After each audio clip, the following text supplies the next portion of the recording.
From VQR and the Center for Media and Citizenship, this is episode 10 of Circle of Willis, where I chat with evolutionary biologist David Sloan Wilson about multi-level selection theory and the ways in which scientists communicate both with each other and with society.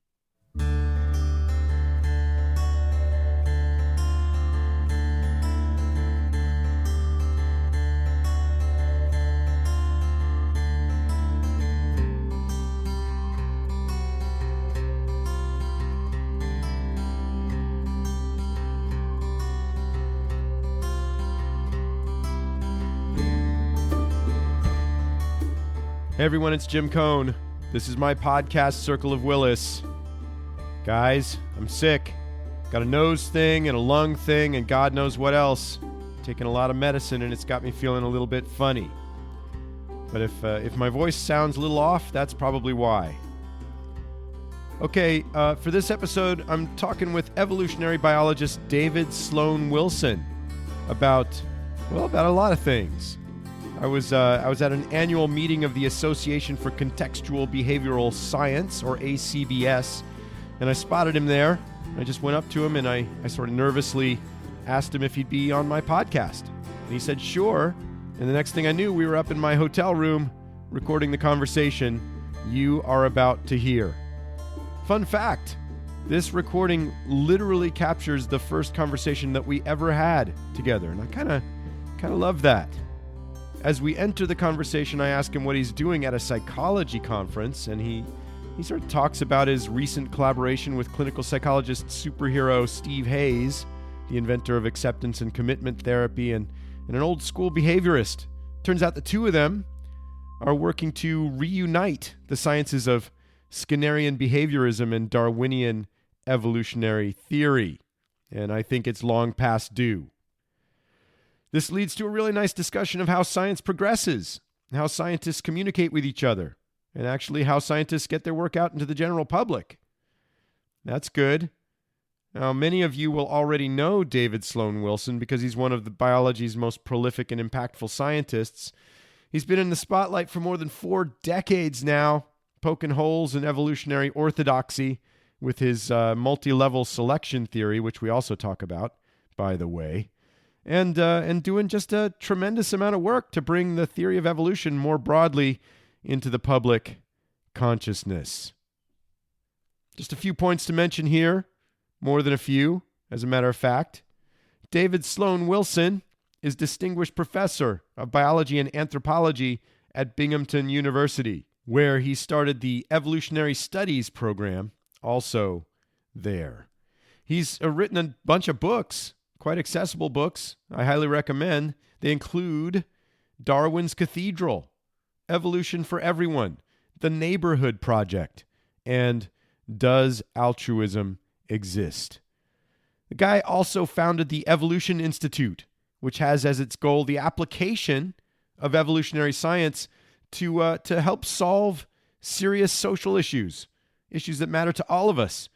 And, through that institute, he also publishes an online magazine called This View of Life. And there's more stuff, too.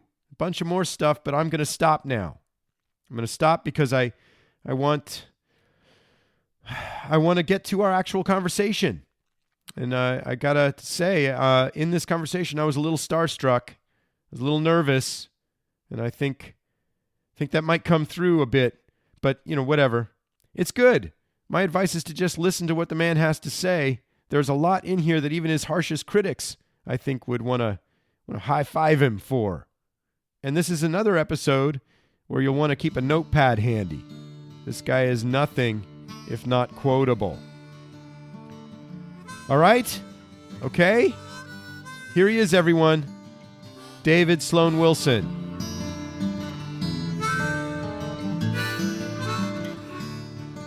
So what led you to be working with someone like Steve Hayes in a setting like this? I want to begin with a social history. Okay. Because Steve Hayes is a X-generation Skinnerian. That's right. A lot of this emanates with B.F. Skinner. Yeah. And Skinner regarded himself as an evolutionist. Yeah. His paper, Selection by Consequences, more or less staked out his position. But then this kind of weird history happened, and Skinnerian behaviorism was eclipsed in academic psychology by the so-called cognitive revolution. Right. And it still found a home in the applied behavioral sciences. And then the cognitive revolution was then critiqued by evolutionary psychology of the Cosmides and Tubi variety, and which then kind of demonized the so-called standard social science model. And so you get this bizarre state of affairs where what most people associate with evolutionary psychology is totally divorced, diametrically opposed to Skinnerian. It's incredible, psychology. isn't it? It is incredible. It's incredible. I mean, it really became sort of oppositional also, I think, because people started associating anything having to do with evolution with, sort of nefarious social programs that were going to, well, there's a big piece there. Racism and sexism. Let's set this aside for the moment. If we want to get back to it, we can. We could do a whole session on it. I call this truth and reconciliation for social Darwinism. And so the term social Darwinism refers to basically the moral justification of inequality. Yeah. And the question as to whether it earned that reputation ever in its history is a very interesting history. So let's set that aside for the moment. Okay, sure. So what my relationship with Steve and other people like Tony Biglin and Dennis Embry represents is a reuniting of these traditions as it should be. So for a fully rounded evolutionary perspective on human psychology, it needs to have that Skinnerian element now elaborated, because what Steve and company represent is not just the same old Skinnerian. There's this whole relational frame theory, this whole attention to symbolic thought, and so on. So it's definitely gone way beyond Skinner. But in any case, that tradition is now fusing, thanks to us, back with a more modern evolutionary psychology tradition. And so that's why I'm here. And that's why Steve and Tony and more or less made sure that I would be here, and have gone to great effort to do this integration through this great society, the Association for Contextual Behavioral Science. And Steve and I are doing an edited book. We're in the middle of it right now, called Evolution in Contextual Behavioral Science, a Reunification. And the organization of that book is that we're, for a number of subjects, we are pairing someone from the CBS world with someone from the evolution world. And each is writing an essay, and then we're getting them together for a conversation, an interview like this. Well, that's great. So yeah, the general principle, again, is like you were saying, the Skinner title, the selection by consequences, right? That seems to be just a general principle of nature, or at least of biological systems. Yeah, so to elaborate on that, and this enables us to say more about the reuniting part. When an evolutionist talks about phenotypic plasticity, the evolved ability of an organism to respond to its environment, then there's two kinds of phenotypic plasticity, which are often called closed and open. Closed consists of a fixed repertoire. It's like plan A, B, C, and D. Yeah. And you can then employ one of those plans, but you can't do anything that's truly novel. And each one of those plans was basically like a record in a jukebox that was coined during genetic evolution. Yeah. And the narrow school evolutionary psychology of the Cosmides and Tubi variety is very much one of closed phenotypic plasticity. Evidently, there's like hundreds of modules. Right. This is called massive modularity. Massive modularity. And if you want to explain why we're behaving in the current day, what you need to do is you need to find the environmental trigger, the current day environmental trigger, which plays one of these previously cut records from the jukebox. Right. And the jukebox is a metaphor that's often used to describe that. Yeah. Open phenotypic plasticity is more open-ended than that.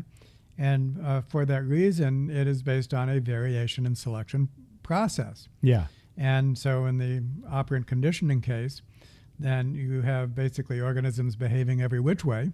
And then the ones that are reinforced are then adopted as behaviors.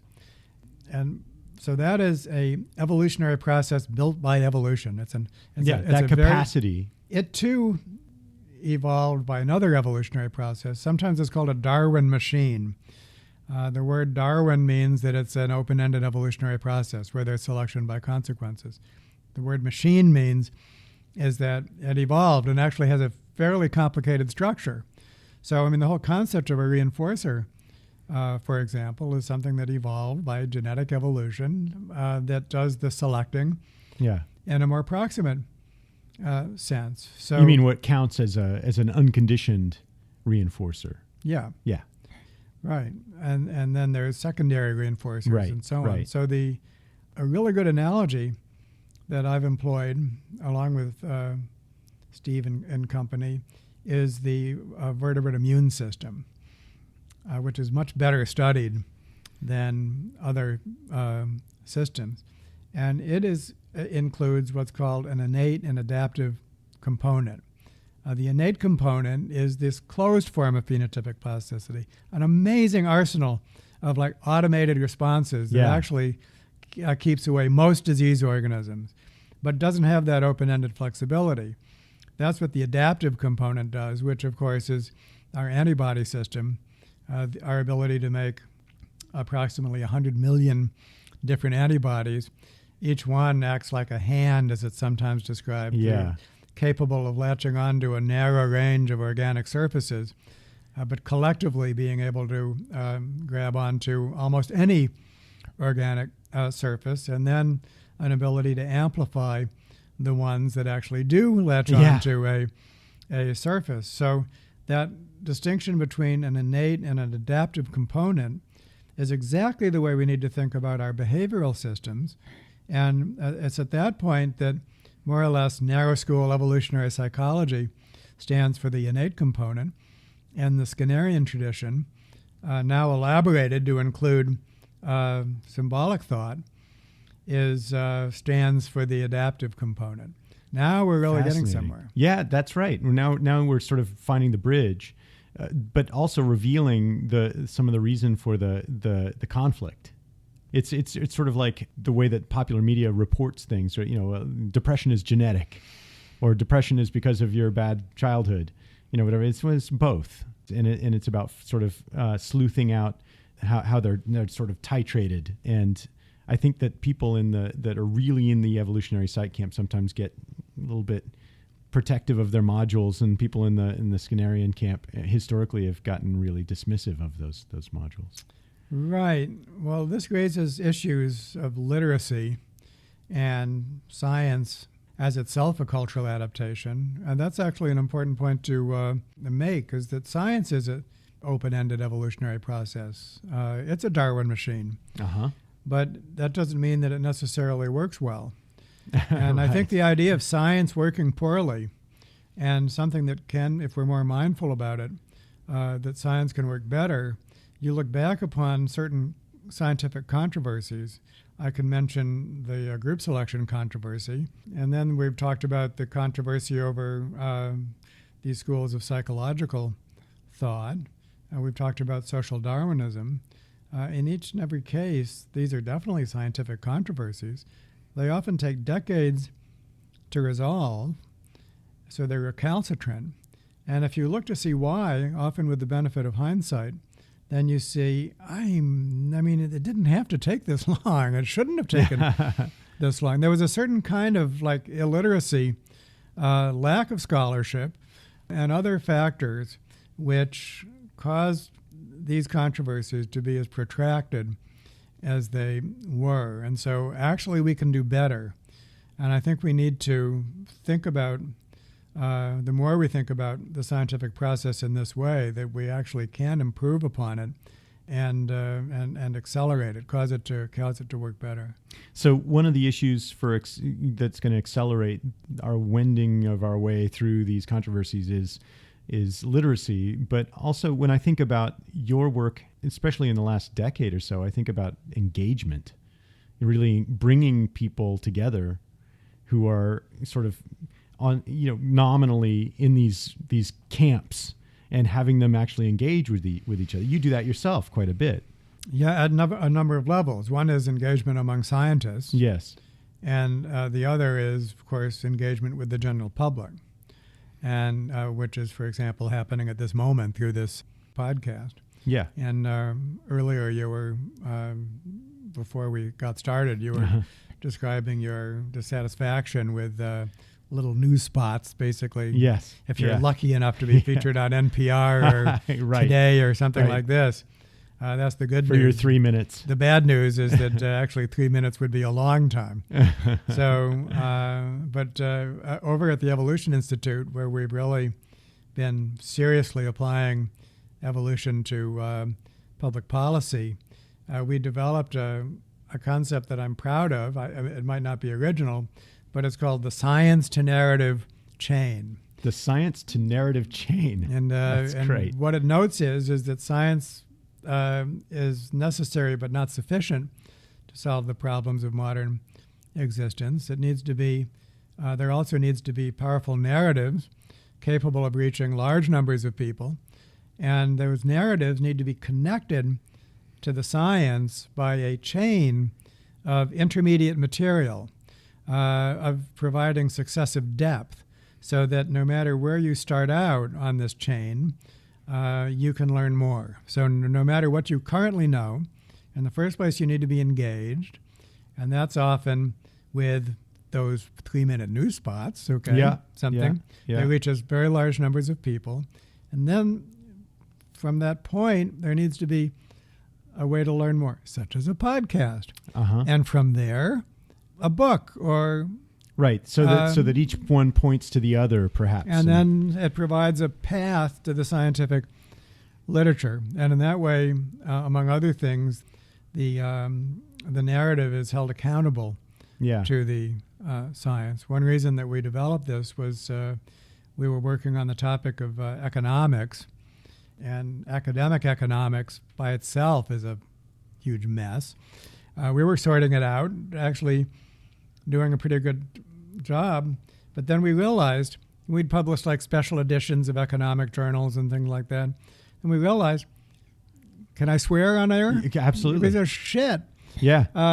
Even if we do this, the disconnect between academic economics and economics in the public sphere is so disconnected that we hadn't finished our job yet, had we? Yeah. And that we needed to communicate this to the general public, in addition to cleaning up the mess and yeah, right. on the science end. Right. And we've succeeded in doing that through our magazine Evonomics. Evonomics. I was going to. I wasn't sure that was the name. I didn't want to say it without more certainty, but I thought Evonomics, I do remember that. Evonomics.com. Less than a year old, and now reaching awesome. Over 250,000 page views a month. So this is really getting out. And we're doing the whole job of the science to narrative chain for the topic of economics. And then our other magazine, This View of Life, does it for all else from economics. And you've got This View of Life includes things like podcasts, right? Podcasts and, and articles. And that's right. Yeah. That's right. And it's thisviewoflife.com or what? Yeah, This View of Life, type it into Google. It's a tremendous resource. Thank you. I'm proud of it, and I think it has to be much better, even better known. So. Yeah. Well, I mean, it's the sort of resource. I mean, it pulls off a kind of a magic trick for me, and something that I don't really know how to do. And I've talked about this with a lot of scientists over the last few months doing this, where you somehow, I feel comfortable pointing my mom to This View of Life and not worrying too much, because she's not, she didn't go to college. My parents, I'm a working class family background. My parents are not college graduates, but they care about stuff. One of the things that coming from that background has really left me feeling is that it's really not correct that people who don't have a college education are either dumb or disinterested in science. They actually are. They're fascinated by that stuff. The trick is helping them access it. That's one trick. And by the way, you paid me the very highest compliment by saying that your mom can go to This View of Life. That's what we aspire to. And at the same time, it's widely read by a professional audience. Yeah. And some of those articles probably your mom wouldn't want to right. read because That's right. They go on It's for not all- it's not- 6,000 words Yep. on Multi-level whether selection. kin selection. Yeah, right. Yeah, right. And, Yeah, but it's inclusive nice, fitness. but it's nice to have both. But the point I want to make is that there's no such thing as a single common sense. What counts as common sense depends so much on background assumptions that every theory brings its own common sense with it. And one of my favorite stories about that is the young Darwin. He recounts this in his autobiography, recalls taking a fossil hunting expedition with his mentor, Adam Sedgwick. Uh-huh. And they were going to a valley in Wales, which had no fossils because it had been scoured by glaciers. And Darwin looks back and he says, all the evidence for glaciers were there. The moraines, the scored rocks, the perched boulders, everything was there. He says, a house burnt down by fire did not tell its story more plainly than this valley. But the theory of glaciation had not yet been proposed. And so they could not see that. And so they were looking for fossils. So the idea that we need a theory to see what's in front of our faces, and once we have that theory, then a house burnt down by fire does not tell its story more plainly, is what is the main trick that has to be turned. Yeah. And once you do that, you get to, and that's why This View of Life, which alludes to the final passage of Darwin's Origin of Species, where he concludes his book by saying there is grandeur in this view of life.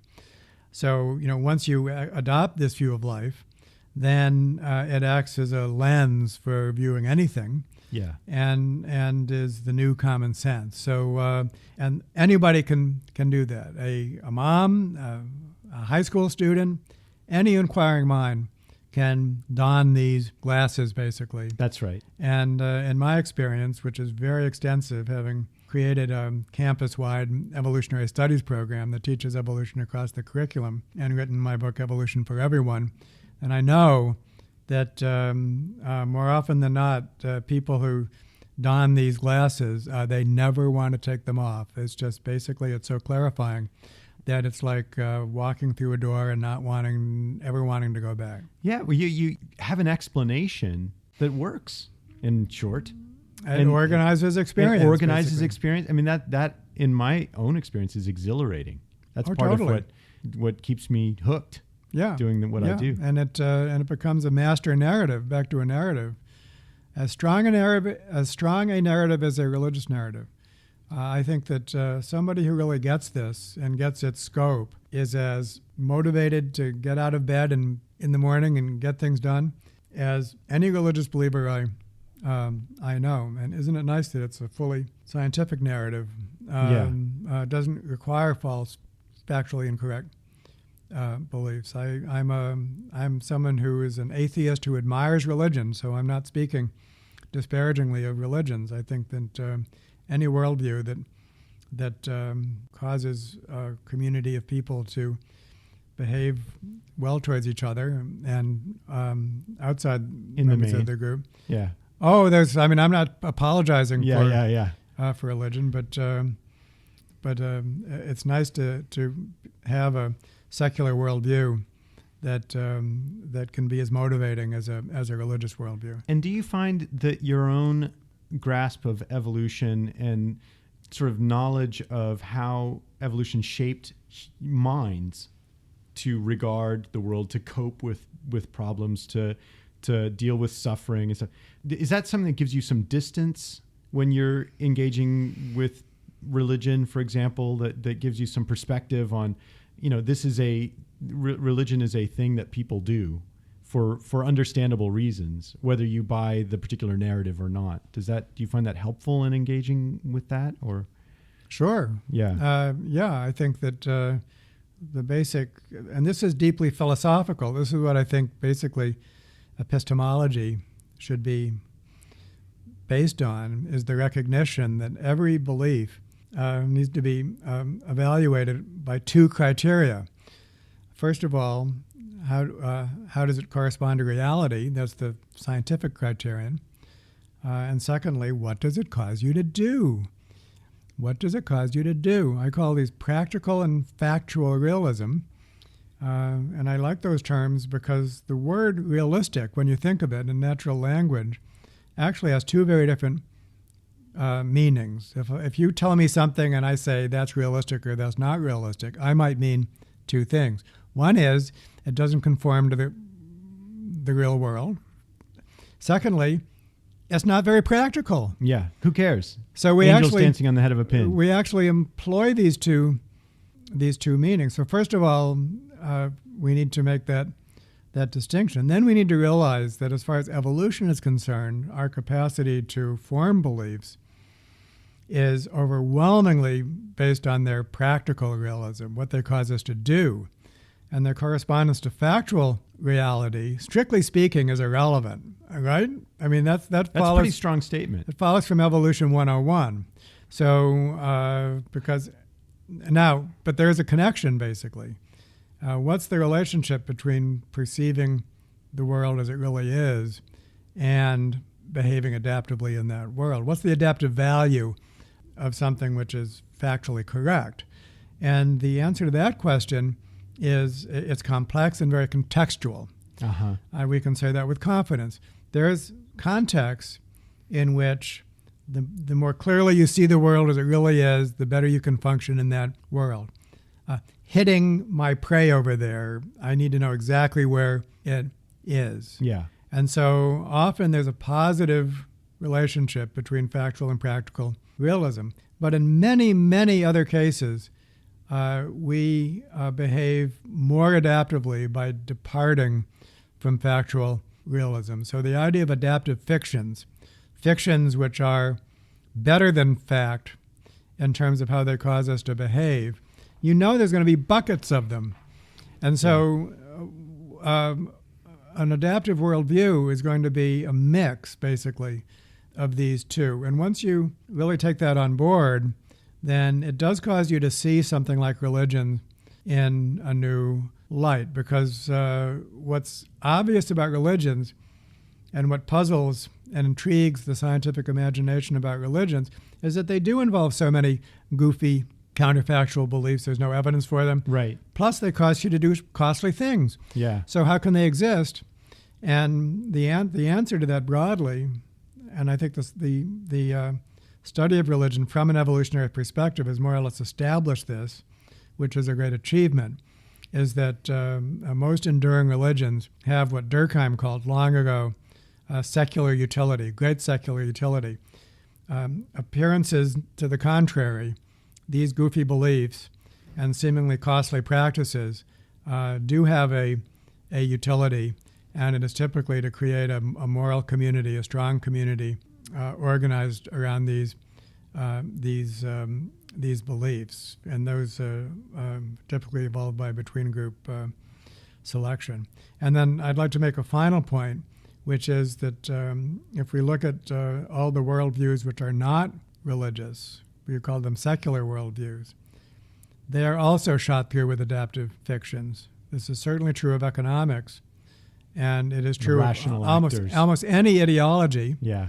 And it's even, to me, I find this disturbing just to absorb the full import of these very simple evolution. All of this is Evolution 101, by the way. Yeah. It's so basic, it's very unlikely to be wrong, that just everything we think about ourselves and our cultures and our histories are shot through with adaptive value of some in fictions. Yeah, but also value, right? I mean, values is all part of it. That's assumed, yeah. Well, it's values masquerading as facts. And it strikes me that this is actually this as a principle. If this is a principle, and I think it is, it's sort of functionalist as a principle. This is built into our basic perceptual systems physiologically, right? Totally. I mean, we James Gibson. I don't know if you know Yep, I know, Gibsonian stuff. ecological, The ecological analysis of perception, and about how evolution abhors waste. We don't want to be carrying we don't want to be perceiving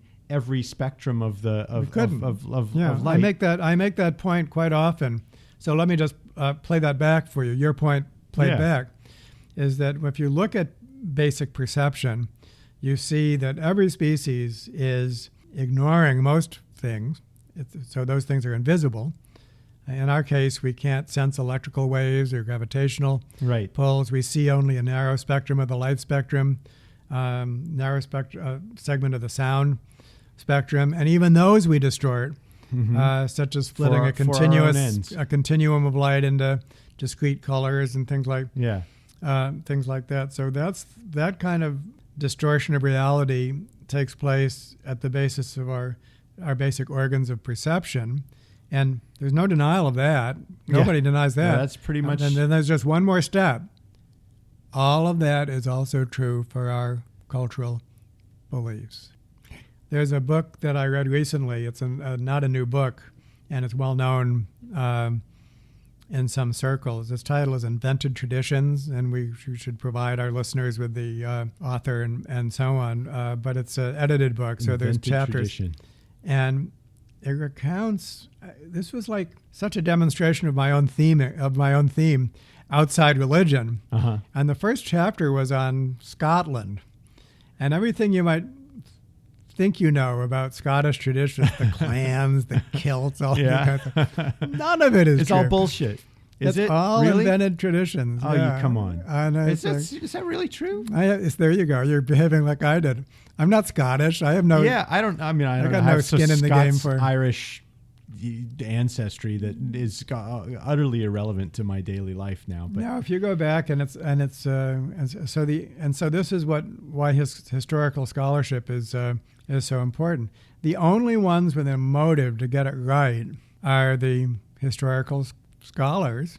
Scholarship is like science, basically. It has a goal of getting it right. Yeah. Everyone else doesn't have that goal. And so, but just like Darwin said about, the house burned down by fire, all you have to say is this, for example, go back to any pictorial representation of Scotland, of which there are many paintings and things like that, beyond a certain period of time, which is not so far ago, like 17th century or something like that. Yeah. Try to find a kilt. There's no kilts. Oh my God. I've been lied to all this time. All this time, yes. And so the function of the kilts and the bagpipes, maybe, and the God knows whatever else, haggis.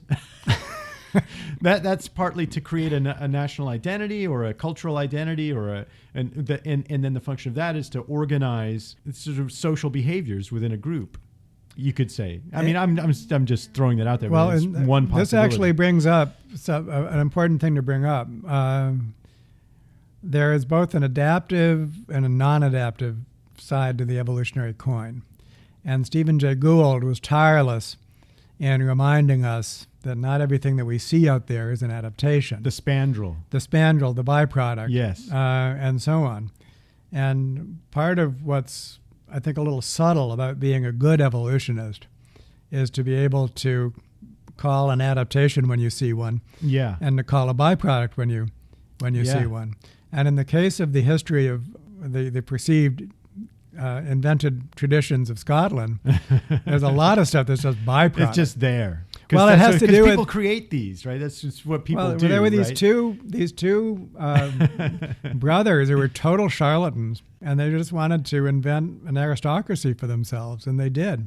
And this involves, among other things, forgeries, by which I mean books that are written that camouflage themselves as scholarly books, complete with long reference sections and things like that, and they're just made up, and they're in the interest of the authors that were wanted to establish these, and they had to be consciously fabricating There was nothing unconscious. What kind of book? What do you mean? What are these? I'm so unsettled by this. What kind of books are you talking about? I'm bringing it up from memory, but I think I remember the broad facts. So the problem with Scotland, way back, was that it was like a backwater, and nothing wrong with that. And it turns out that it was the cultural transmission from Scotland and Ireland. They were separated by water, but the water was easy to cross, even more so than going over the mountains. So that, as I recall, Scotland was just like where the losers went.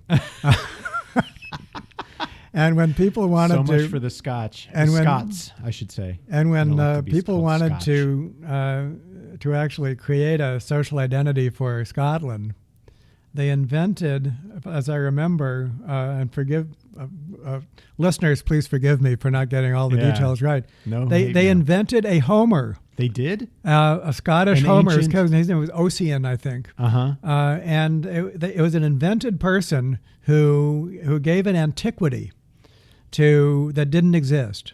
Wow. And this was part of the beginning. And then the kilts was actually the invention of and this is like really offending nationalistic sensibilities. Yeah, you're in for it. Don't blame me. This is all documented by historians. Was a textile maker from England who was basically spinning clothing. Stop it. Clothing for. He's going to cash in. And then he had all these incentives to invent the kilt. And then, of course, it was expanding your market. Which in and of itself is a bit of a mystery. Incentives to build kilts. And to expand the market so that every clan had to have a different pattern at this point and all of this taking place in like the 19th century and the 18th century, a completely shallow history. All like a house burnt down by fire. Yeah. All there to be seen once you view it from this. Now, just imagine, that was just one chapter of this goddamn book.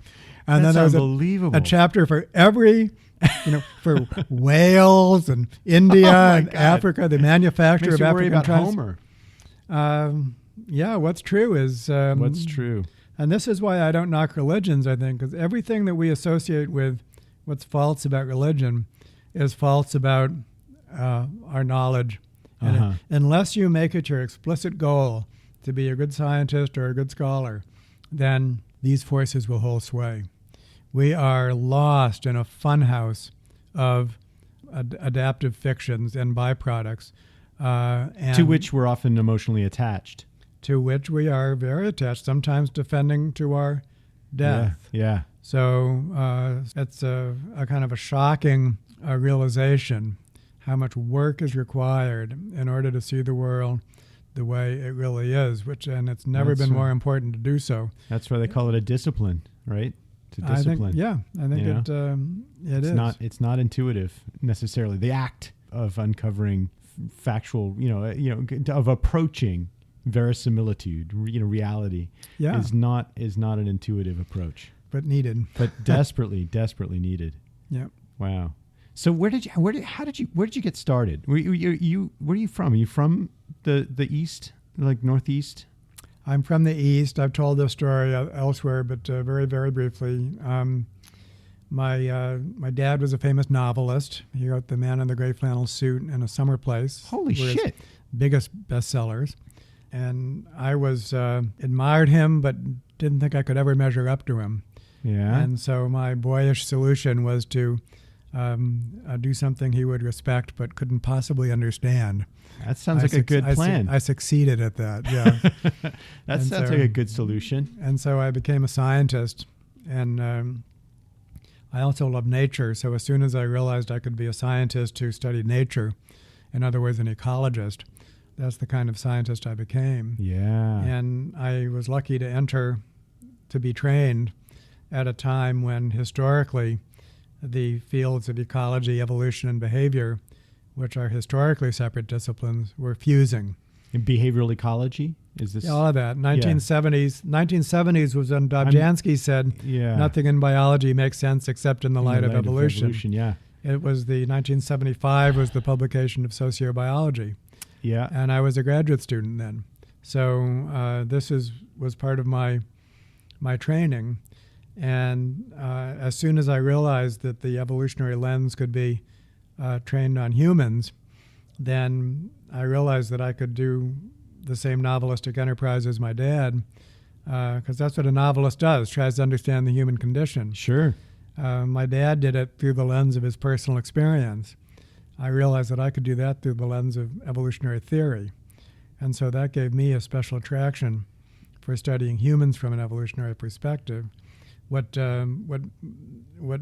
scandalized many people about the final chapter of Ed Wilson's Sociobiology had positive appeal to me and others. Yeah. So I was among the first to jump on the idea of human behavior from an evolutionary perspective in the 1970s. One of the first books I read as an undergraduate was On Human Nature. Yeah, so, and it's interesting. Ed Wilson is an interesting figure. We could spend a lot of time on him. Yeah. Just to say one thing about it, though, he had a long interview with a colleague of mine. It lasted for a couple hours, in which he went through his own life story from this sense.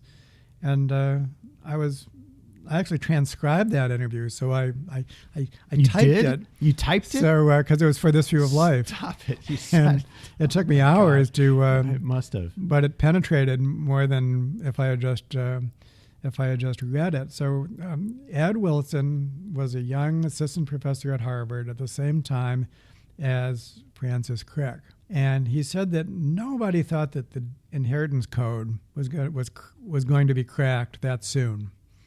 And when their paper came out, Watson and Crick it was Watson. I'm sorry, it was Watson, not Crick. Okay. That was at Harvard. Got it. Yeah. And Makes more sense. in the 1950s, Ed Wilson could see the writing on the wall. He knew that this was going to be so huge. He basically saw the future of molecular biology and molecular genetics. And he knew that every position at Harvard in the biology department was going to be thrown in that direction if something were not done, and that his field was somehow had to match. He had to come this. out with a statement of similar strength. He had to somehow compete for evolutionary biology, whole organism biology, to compete with what was going to take place in molecular biology. And so as he thinks of it, and I'm not sure he's so wrong, he deliberately went about to do such things as put natural history on a more quantitative foundation. Mm-hmm. He worked with Robert MacArthur, and that was the beginning of a more quantitative approach to ecology. That was an incredible time. Island biogeography was another quantified approach. Then sociobiology, then non-human nature. Deliberately trying to upgrade whole organism biology, modernize it, in order to keep pace with molecular biology. It's just an incredible contribution. Yeah. And so when he's doing that, when he's writing those books, you're coming through grad school, or you're finishing up grad school in the 70s, the mid 70s. Right. He. And where were you at? I got my PhD at Michigan State. Okay. And I started out as an aquatic ecologist studying zooplankton, but part of this fusion meant that I realized I didn't have to be like the old joke about the expert learning more and more about less and less until they know everything about nothing. I could study anything with my evolutionary toolkit. That's right. Yeah, that's right. And you absolutely could. So although my starting point was zooplankton, by the time I got done with grad school, I was an all-purpose evolutionary biologist, and my first article on group selection was written as a graduate school. It was a model, and I immediately knew its import, and I contacted Ed Wilson to ask him to sponsor it for the proceedings of the National Academy of Sciences. So that was in As a grad 1974, a year before sociobiology. So I went, I met him, and he ended up doing just that. So I was a grad student just finishing up at the time when sociobiology came out. I was briefly at Harvard on a postdoc, not with him. Mm-hmm. And then later on, a lot later on, we started to co-author articles together. Yeah. But that wasn't until 2007. Got it. Right. And that first statement of group selection was very, very theoretical, like a possibility. I haven't read that particular paper, but was it a sort of a statement of possibility, or did you feel like you had sort of were moving towards solving? Well, at that time, group selection had been much maligned. Well, it had been dismissed kind of categorically, and so the consensus was that group selection is almost invariably weak compared to individual level selection. If it even exists at all, right? Well, the consensus was, and it's very important to establish this, because I think actually memory is fading about the group selection controversy, and that's not a good thing. So let's spend just a couple of minutes on it. Sure.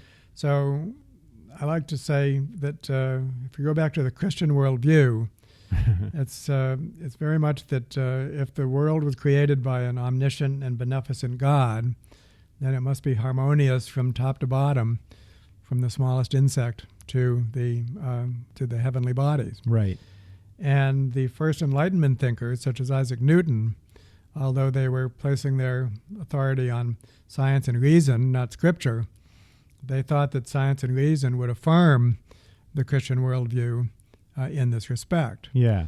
And what was shocking and disturbing about evolution was the possibility that the kind of harmony and order, functional design that we associate with a human implement such as a watch or a single organism such as an insect might cease to exist at a higher scale, such as a social group or an ecosystem, not to speak of the cosmos.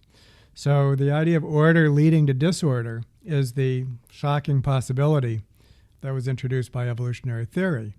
And Darwin was led to this conclusion by contemplating traits that are for the good of the group, the traits that would be considered moral in human terms, altruism, honesty, bravery. And he realized that these traits did not give an individual an advantage compared to other individuals within the same group. The advantage would go to the selfish individual. The individual that behaves immorally in human terms would beat out, would exploit the moral individual within the same group.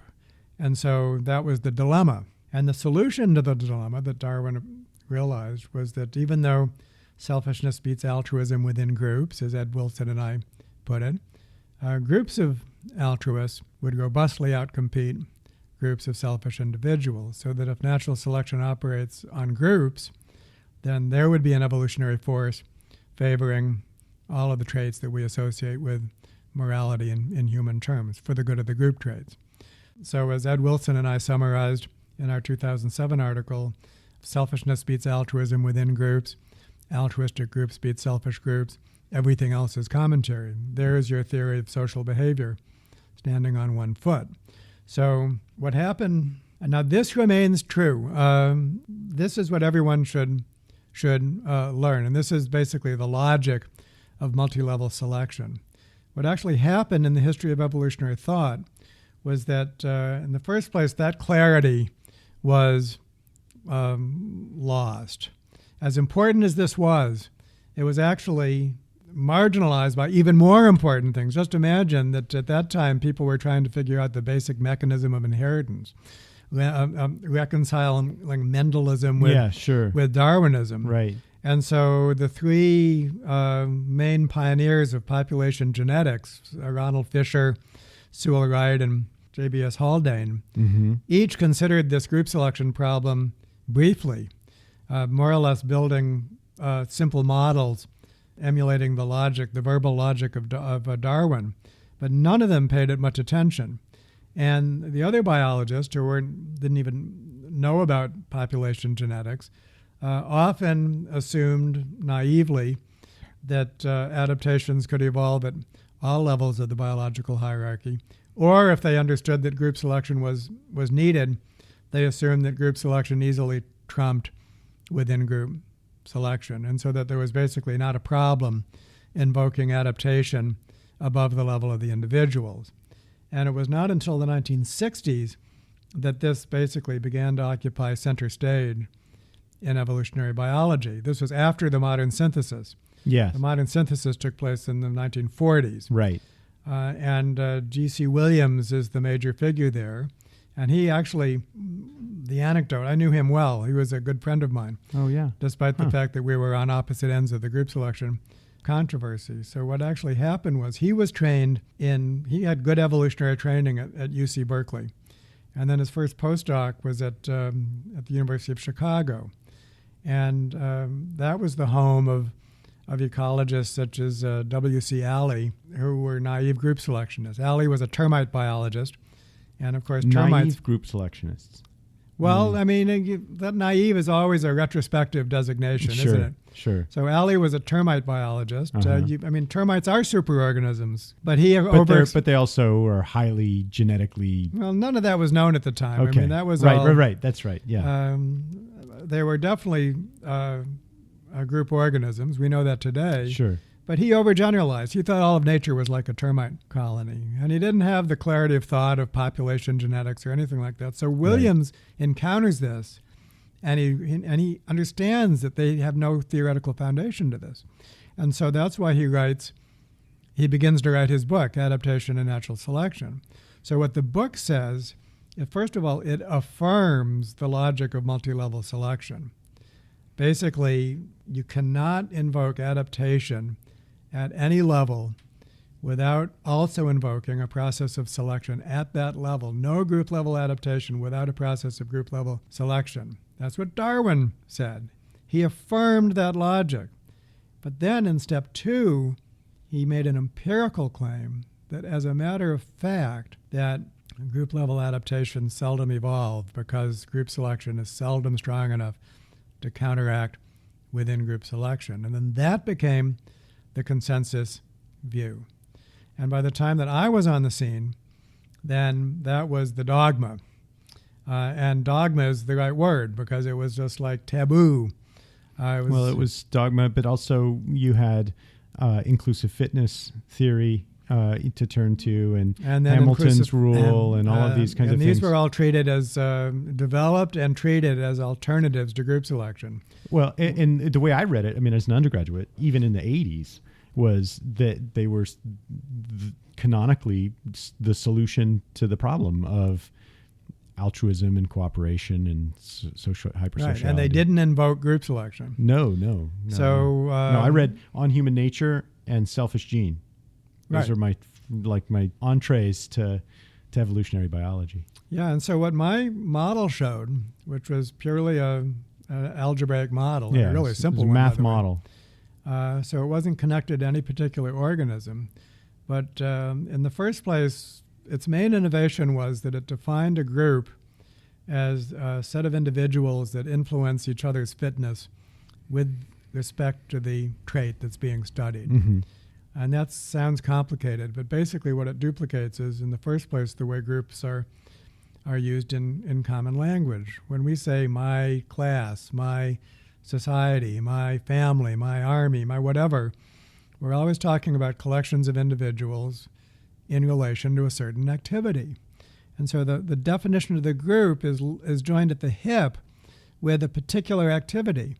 In an evolutionary model for social behaviors, you need to determine the fitness of an individual. And if it's a social behavior, that requires identifying the set of individuals that are influencing the fitness of a given focal individual. Well, in as much at least as the social group is part of the individual's ecology. Right. So if you're studying a warning cry, the evolution of a warning cry, the salient group is the birds within earshot. Yeah. If you're studying resource conservation, not overexploiting your resource, the salient group is the group of individuals that are drawing upon the same resource. I always get that part. The part that I always get hung up on is the statement that within group selection always favors the selfish. Why is that true? I mean, why not? In the first place, it's true as a general rule. There are exceptions. Yeah. And the reason it's true as a general rule is a basic matter of trade-offs. Here's an easy way that I sometimes describe this.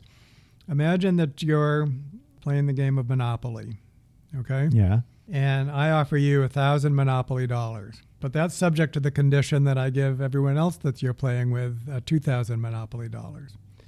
You were wise to reject my offer because relative wealth is all that counts in the game of Monopoly. And now imagine that I change the game. we're going to have a Monopoly tournament. And so there's many groups of people playing Monopoly.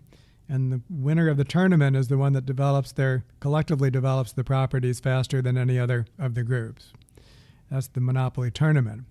The way you play the game of Monopoly in the tournament is going to be utterly and completely different than the way that you play the game of Monopoly when you're just trying to beat the other players within your group. And so generalizing from that, if you were in any situation to think about the traits that maximize relative standing within a group, as a rule, as a pretty good rule, those will not be the same traits that will be required to maximize the welfare of the group. And so it's that basic trade-off.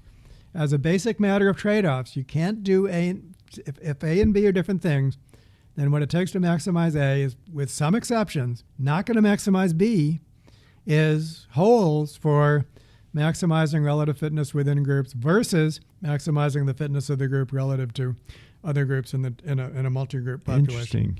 I guess when I think in terms of selection, maybe part of what I get hung up on is the concept of altruism generally, because altruism from a strictly evolutionary biology perspective is a pretty strong statement. Altruism is, sacrificing my reproductive capability for another. And I keep wondering whether that's getting conflated with cooperation, which is a different kind of thing. Cooperation doesn't necessarily entail me forfeiting my possibility for reproduction, but it does potentially increase my fitness a lot, because if we pool resources, then we create scale economies, right? We pay half as much for twice the gain, right? And so cooperation, it seems, could fuel pro-social behaviors within groups pretty powerfully. Right. So you raise a great point, and it's well worth spending some time on. And then you can chop up this interview however much you want.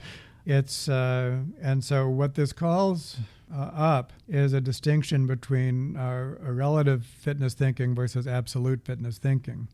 And to understand multi-level selection theory, you have to be thinking in relative fitness mode. And you have to be applying that in this nested level. So what's the fitness of a gene relative to other genes within the same individual? Uh-huh. What's the fitness of an individual relative to other individuals within the same groups? What's the fitness of the group relative to other groups in the multi-group population? Got it. Now, if you do that, and if you take a trait that anyone would consider cooperative, and I find this so ironic because once you are thinking in relative fitness mode, this is another thing that's a Evolution 101 no-brainer. So let's say that there's something that we can do together. Yeah. And we can both move the get table equal together. benefits. Yeah. I gain, you gain. Shouldn't we do it? Well, maybe. But if you do that set of comparisons, the fact is that there's no fitness differences between us if it's a win-win situation. Do you see what I mean? I call this a no-cost public good. So let's say that it's possible for an individual to do something that benefits its entire group, including itself, at no cost to itself. This is unrealistic, but it's useful. That's not what And so imagine a group where there's 20% of these individuals. Thanks to them, everyone does better. What's the proportion of those individuals after they act? Everyone's doing better, but what's their proportion? They started out at 20%. Where do they end up? And I hope that you're thinking 20%. Mm-hmm. Well, evolution requires differences, and there's no differences in that scenario. Now, if you now have a multi-group population, and the groups vary in their proportion of these no-cost public good providers, even if there's only one of them in the entire world, and so that means there's one group with one of those, with that mutant individual, that group will do better than other groups. But the fitness differences at the between group level is not at the difference at the level of between individuals within groups. So actually you need group selection in order to evolve a no-cost public good, what anyone would call cooperation. Even if you factor in the development of reputation and the sharing at different points in time. Right. Sarah Blaffer-Hurdy's thing about cooperative breeding. So this is like, and I don't. Please don't take this as a criticism. Yeah. But this is like my standard sequence of ideas when I talk about this. So I might say, as I do in my lectures, after getting through the the no-cost public good example. I Yeah. said, you might think that a system of rewards and punishment would be able to do some work here. Yeah. But if you think carefully about it, then these are what's called second-order public goods. If I reward you for being a solid citizen, or if I punish you for not, then I'm providing a public good of my own, and the same problem reproduces itself. It's another iteration of the same problem. Yeah. And so the dismal conclusion is that, and this is what Williams asserted in 1966, is that natural selection within groups is insensitive to the welfare of the group. Anything that floats all boats or sinks all boats It's is not invisible. relevant. Yeah. Because it doesn't generate differences. But don't be too alarmed, because it actually does generate differences at the between group level. And often random variation is enough. In the case of a no-cost public good, then what you get is that it's neutral as far as within group selection, neither for or against, right? It's not weighing, natural selection within groups isn't weighing against the no-cost public good. There's a zero as far as within group selection is concerned. And so therefore, any amount of group selection based on any variation among groups, it doesn't even have to be random variation, just any variation above zero will select a no-cost public good. That's why we see them. But please credit between group selection for it. Don't credit within group because selection. it changes the social ecology, and the social ecology gets basically iteratively selected for. Yeah, so if by altruism you're thinking in absolute fitness terms, Yeah. is that I benefit you and my absolute fitness goes down, Yeah. and that is how many people think about altruism. Yeah. Then there's another category, we call it cooperation. Yeah. We envision it as a win-win situation and so on. But if you're thinking in relative fitness terms, then most of the things that you think about in terms of as cooperation actually are altruistic when we think of altruism in relative fitness terms. So, and the prisoner's dilemma, all of these things, if you look at them, count as altruistic. But if I could return quickly to my model, my first model. Sure. So one innovation of the model was to come up with an extremely general definition of groups. And it pointed out that actually any model of social evolution, no matter what it's called, is going to define groups like this, because they can't even get going as models. You can't even. So since all theories of social behavior are multi-group theories, they all have to postulate that social interactions take place in groups that are small compared to the total population. That's biological reality. And then the model showed that actually between group selection cannot be dismissed categorically. It doesn't always trump within group selection, but neither can it be dismissed out of hand. Right. And so that conclusion was sufficiently general that without applying it to any particular case, it was a game changer compared to the background assumption of that time, which was that group selection could be categorically Now, dismissed. was that the start of, did you start the change of mind or change of heart in Ed Wilson as well? With that paper? Because at least the story that I understand, he's not thinking in group selection terms or talking about group selection much before then. Right. That's the way, again, you can't exactly say it's a legend because Wilson is still around. Ed Wilson is still around. Yeah. But I think actually my reading of that, and this could all be validated, and Ed, I think will validate it himself, is that back then when he wrote Sociobiology, and 2 years later, actually, the chapter on group selection in Sociobiology was also published as a article in 1973. He was giving the most sympathetic interpretation to group selection that he possibly could. And nobody at the time, including Hamilton, appreciated that kin selection was a form of group selection. And Hamilton arrived at that. Didn't Hamilton come around with that? Yes, in 1975, based on his encounter with George Price. So that timeline is that before that, Hamilton developed his theory as an alternative to group selection. And then he encountered this enigmatic figure, George Price, who came up with a statistical partitioning method, which has become known as the Price equation. Mm-hmm. And what it did was it partitioned selection in the total population what evolves, all things considered, into within and between group components. Yeah, I think of it as a regression, basically, a regression equation with different weights. Exactly. Yeah. And so basically, what Price did was similar to what I did. It was a very general model that showed that you could not dismiss the between group component out of hand. The between group component in the Price equation is not always small compared to the within group between. Yeah. And Hamilton saw this right away, and when he translated his own theory into the Price equation, he could see that what was causing altruism to evolve in his own theory was between group selection. In other words, that was a big shock. Yeah, and he writes about it in his own autobiography. And this is another thing where this is why I was saying that the controversy didn't need to drag out as long as it did. It should have been over by the 1980s. Should have been resolved. And the fact that it's still not over in some sense. No, it's still not. I mean, it's all over the place. I mean, I have... This is showing you what's not working about science. No, that's right. But this is part of why I admire what you've been up to, trying to get people together, trying to sort of solve the problem, not just the problem of, not just the intellectual problem, the scientific problem, but the sort of sociology of science problem.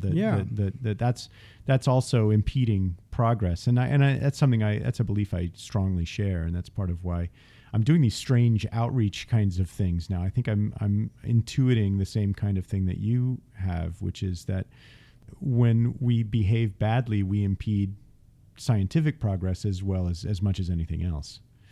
There's a scholarly book by Steve Shapin called The Social History of Truth, and it is basically a cultural history of the emergence of scientific norms.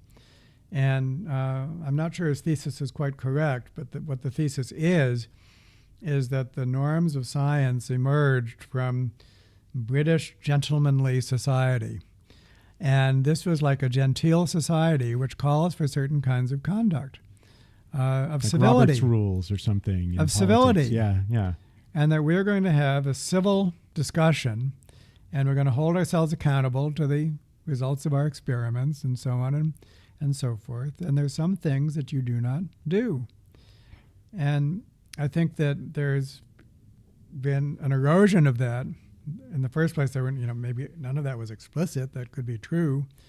But I think there's a lot of scientific conduct that's eroding that. And we need to think carefully about science as a social construction that can work well or poorly, and that we need to think of the design of science more than we do. And if we were more mindful about it, then it would proceed better, and it would not take a fucking half century for that's like more than 25% of the history of evolutionary thought, folks. So I want you to know that it was not required, and it does not reflect well upon scientists. And the whole educational method that most people are taught about group selection in the most fundamentalist way. It's just what they learn is nobody thinks this, you shouldn't either.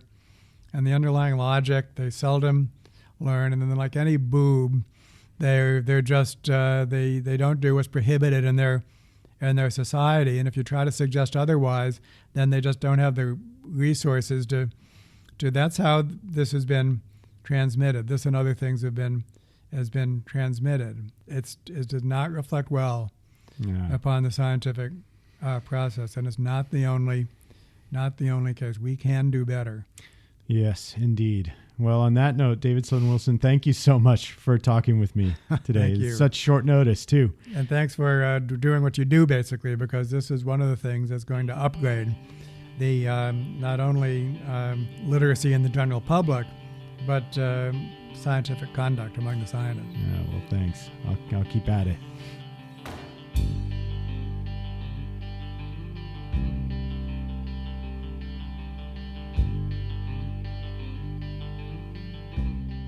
Okay, that's it. Very many thanks to David Sloan Wilson for sitting down with me for that stimulating and enjoyable chat. And now, believe it or not, David calling him by his first name now because we became friends. David had such a nice time during our chat, that chat you just heard, that the very next day he decided to sort of turn the tables and interview me about an aspect of my career, specifically my discovery of behavioral ecology and how that discovery sort of radically changed the way I view my own scientific work. And I'm planning on releasing that conversation shortly as sort of David Sloan Wilson bonus material. So watch out for that. Okay? Folks, the music on Circle of Willis is written by Tom Stauffer and Gene Rulli and performed by their band, The New Drakes. For information on how to purchase their music, check the About page at circleofwillispodcast.com. Don't forget that Circle of Willis is brought to you by VQR and the Center for Media and Citizenship at the University of Virginia. And that Circle of Willis is a member of the Teej FM network. You can find out more about that at teej.fm. People, if you like this podcast, how about giving us a little review at iTunes? Letting us know how we're doing. It's super easy, and we like it. We do. I say that every time. I'm saying it again. Or you can send us an email by going to circleofwillispodcast.com and clicking on the Contact tab. In any case, I will see you at episode 11, where I talk with neuroscientist Nicole Prause about sex. She studies sex, and I have a hard time talking about genitals, but we got through it, and I'm excited for you to hear it. Until then, bye-bye.